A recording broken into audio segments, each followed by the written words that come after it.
नमस्कार दोस्तों, मैथ वाला भास्कर में आपका स्वागत है। दोस्तों, हमारा पिछला टॉपिक औसत लगभग समाप्त हो चुका है। आज हम एक नए टॉपिक पर चर्चा करेंगे और इसी क्रम में बढ़ते हुए हमारा टॉपिक होगा अनुपात समानुपात का। दोस्तों, हम अनुपात समानुपात पर कुछ टॉपिकों को चर्चा करेंगे।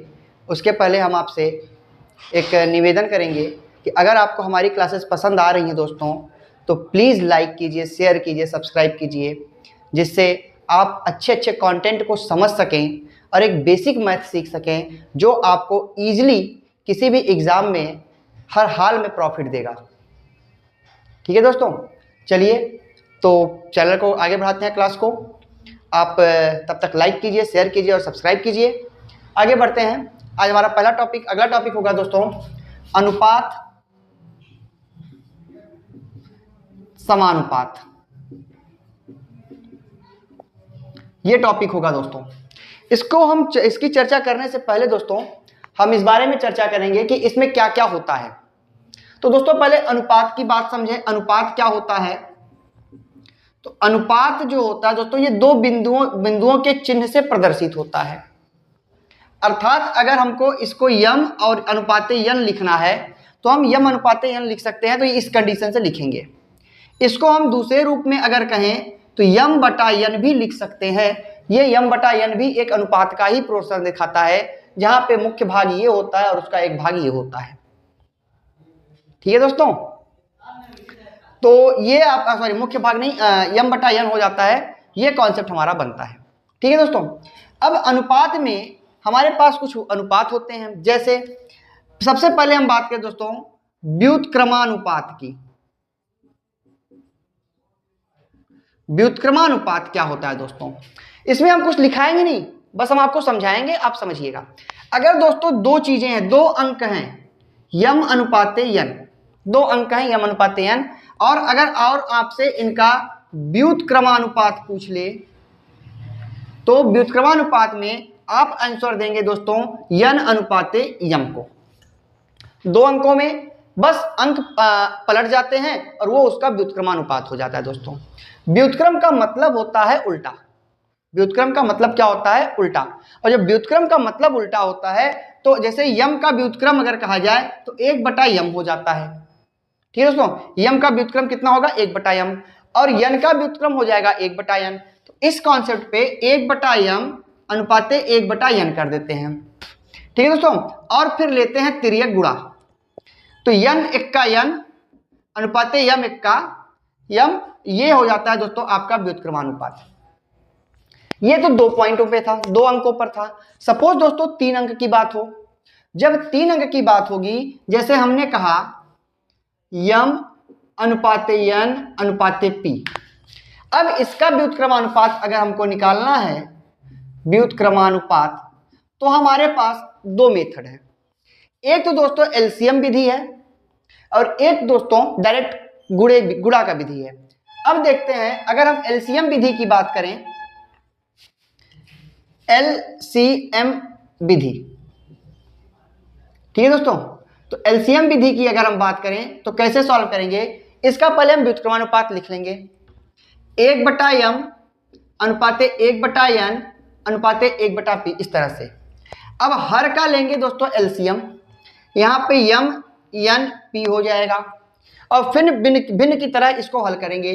तो यम का जब यम का इसमें भाग देंगे तो यहाँ पे बचेगा यन पी, यन का भाग देंगे दोस्तों यहाँ पे बचेगा यम पी, और पी का भाग देंगे दोस्तों यम यन बचेगा।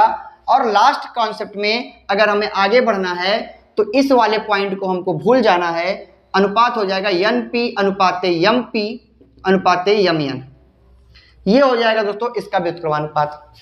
और अगर हम गुणे की विधि की बात करें दोस्तों, तो हमको पहले 1 बटा यम अनुपाते 1 बटा यन, या ऐसे डायरेक्ट करते हैं यम अनुपाते यन अनुपाते पी। तो दोस्तों क्या करना है, यम को छोड़ देना है और इन दोनों का मल्टीप्लाई इसके सामने रख देना है, जैसे यन पी। फिर दोस्तों यन को छोड़ देना है और यम और पी का मल्टीप्लाई इसके सामने रख देना है, मतलब यम पी। ठीक है दोस्तों, और फिर p को भूल जाना है, बाकी 2 संख्याओं का गुणनफल इसमें लिख देना है, तो यम यन। ये हो गया दोस्तों इसका व्युत्क्रमानुपात।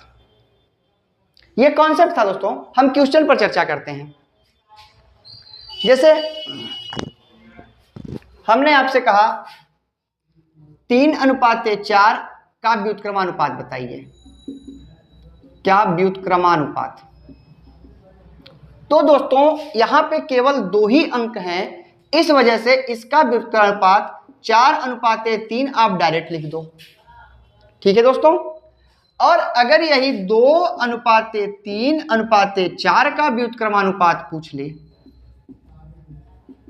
ठीक है दोस्तों, तब आपको क्या करना है, 2 को लेना है, 2 को छोड़ देना है और इन दोनों का मल्टीप्लाई यहां पे लिख देना है। तो 3 चौके 12, फिर 3 को लेना है तो 3 को छोड़ देना है, 4 दूनी 8, और फिर 4 को लेना है तो 4 को छोड़ देना है, 3 दूनी 6। तो 12 8 6 कट गया, 2 छक्के 12, 2 चौके 8, 2 तिया 6, 6:4:3 दोस्तों इसका व्युत्क्रमानुपात हो गया। उम्मीद करते हैं ये कॉन्सेप्ट आपको समझ में आया होगा। एक सवाल और लेते हैं दोस्तों। सपोज हमने कहा कि 3:5:7:4 का व्युत्क्रमानुपात बताइए। 4 संख्याएं हैं, 3:5:7:4, इसका व्युत्क्रमानुपात बताइए। तो दोस्तों क्या करना है, हमको 3 को छोड़ देना है, बाकी तीनों संख्याओं का मल्टीप्लाई कर देना है। तो 5 चौके 20 7 140 यहां पर लिख देना है। ठीक है दोस्तों। फिर 5 का लेना है तो 5 को भूलकर 3 7 4 का गुणा कर देना है। तो 3 7 21, 21 चौके 84, ये हो गया दोस्तों इसका। नेक्स्ट 7 का लेना है, 7 का छोड़ देना है, तो 5 चौके 20 तिहाई 60। ठीक है दोस्तों। और लास्ट में 4 लेना है तो 5 तिहाई 15 7 105। अब दोस्तों देखिए क्या ये किसी एक संख्या से करता है? अगर किसी एक संख्या से डिवाइड होता है, जैसे 2 से नहीं कट रहा है, 105 नहीं कटेगा, 3 से 140 नहीं कटने वाला है, ठीक है, 7 से 60 नहीं कटने वाला है, तो 15 से नहीं कटने वाला है। तो इस कंडीशन में हमारा यही आपका क्या हो जाएगा, इसका व्युत्क्रमानुपात हो जाएगा। तो उम्मीद करते हैं दोस्तों 2 अंक, 3 अंक और 4 अंक का व्युत्क्रमानुपात आप अच्छे से समझ गए होंगे। अब हम इस पे आगे बढ़ते हैं और दूसरे टॉपिक पर चर्चा करते हैं। दूसरा टॉपिक है दोस्तों वर्गानुपात। वर्गानुपात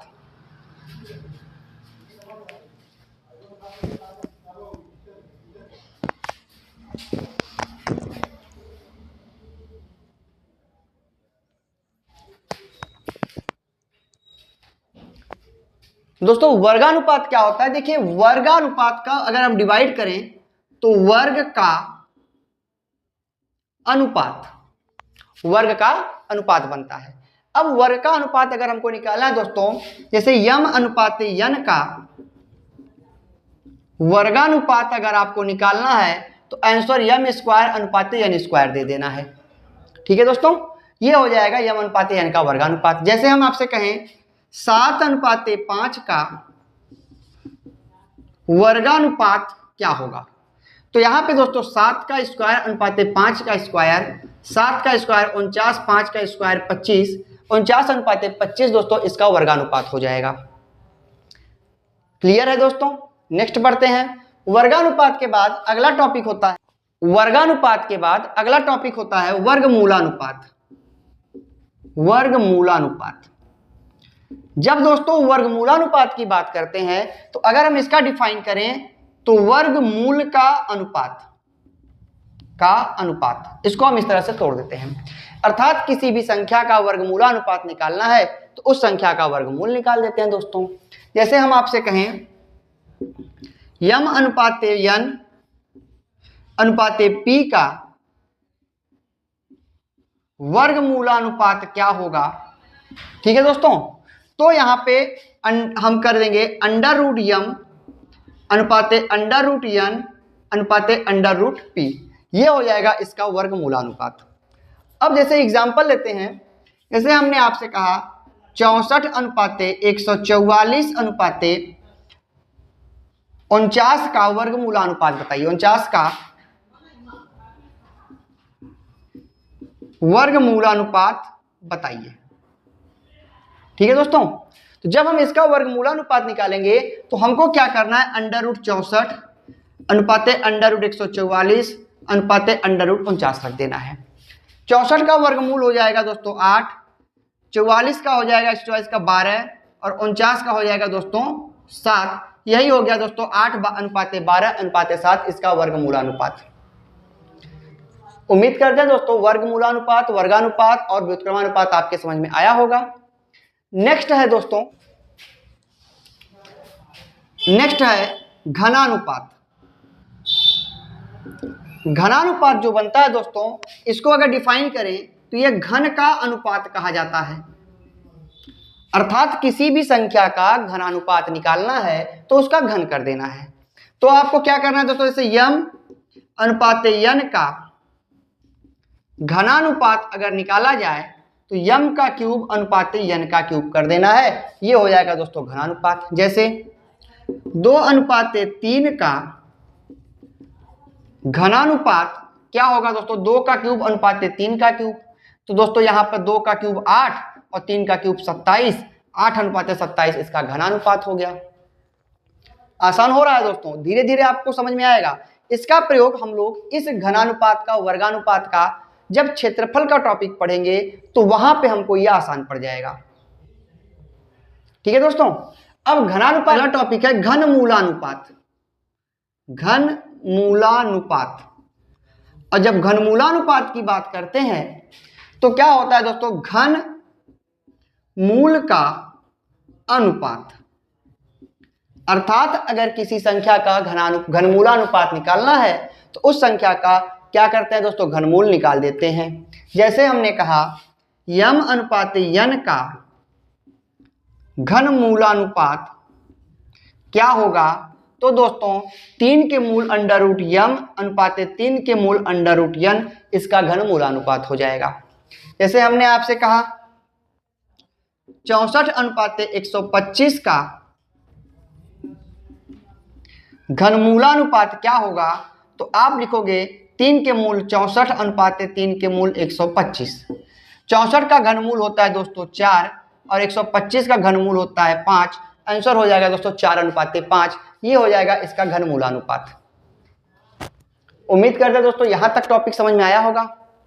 हमने आपको क्या क्या बताया, व्युत्क्रमानुपात, वर्गानुपात, वर्गमूलानुपात, घनानुपात, घनमूलानुपात। अब दोस्तों अगला टॉपिक है मिश्र अनुपात। मिश्र अनुपात को और क्या कहते हैं, तो दोस्तों मिश्र अनुपात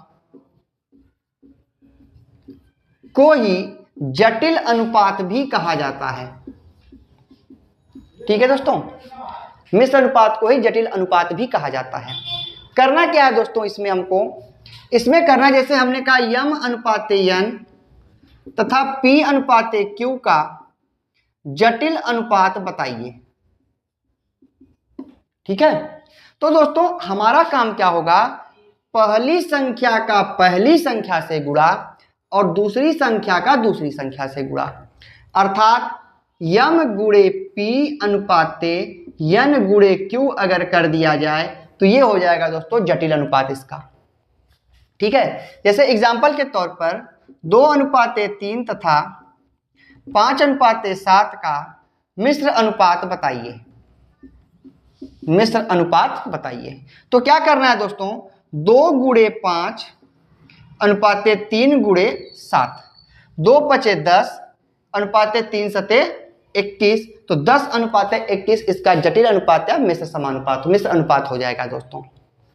उम्मीद करते हैं दोस्तों ये टॉपिक आपको आज क्लियर हुई होगी।